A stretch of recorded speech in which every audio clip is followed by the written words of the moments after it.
Good morning everyone. তো দেখো সকালবেলায় সকাল সকাল বৃষ্টি হয়েছে।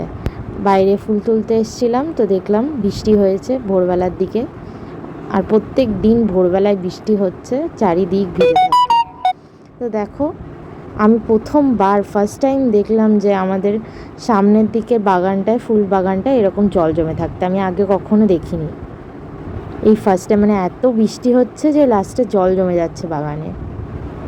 তো দেখো কি সুন্দর ফুল ফুটে আছে গাছে। তো ঘরে চলে এসে ফুল তোলা তো হয়ে গেছে আজকে।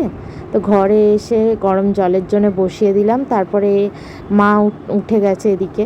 মা উঠেই আগে বিছানা চাদরগুলোকে উঠিয়ে নিচ্ছে, আজকে কাচবে।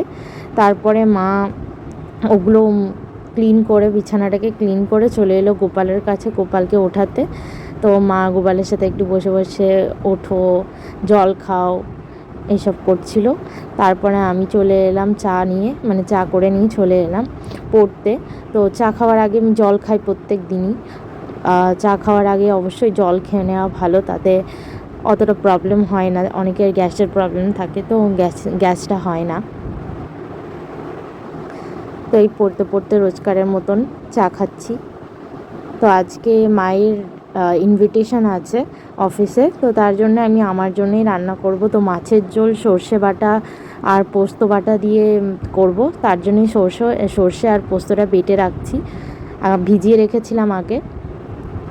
যেহেতু মায়ের বুকে ব্যথা, তো মা তো বাটতে পারবে না, আর মিক্সিতে পোস্তটা ঠিক ভালো বাটা হয় না। তো ওই জন্যেই আমি শিলে একেবারে পেস্ট করে নিচ্ছি। তো মা ভাতটা আমার জন্য করে যাচ্ছে, ভাতের মধ্যে কুমড়ো সিদ্ধ দেবে।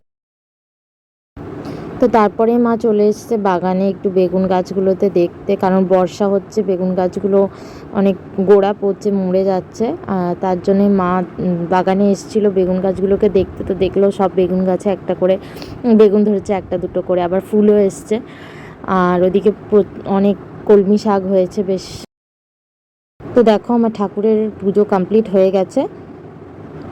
আর আজকে কপুদেরকে দিয়েছি অ্যাপেল ভোগে।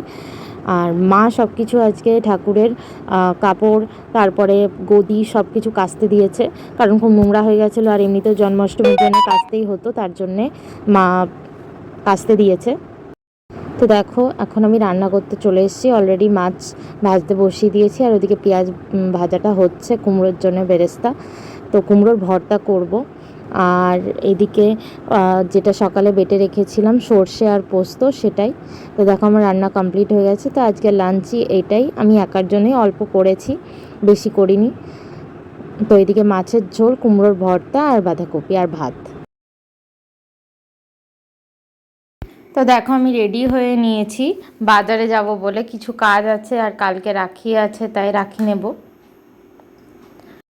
তো ইলেকট্রিক শপে চলে এসেছি। তো এই বোর্ডটা খারাপ হয়ে গেছে, তাই ঠিক করতে এসেছি। আর কিছু ইলেকট্রিকের জিনিস কেনার ছিল, সেগুলোই কিনতে এসেছি। তো আজকে তো মার্কেটে খুবই ভিড়। তো আজ ব্লগটা এই পর্যন্তই রাখছি, টাটা।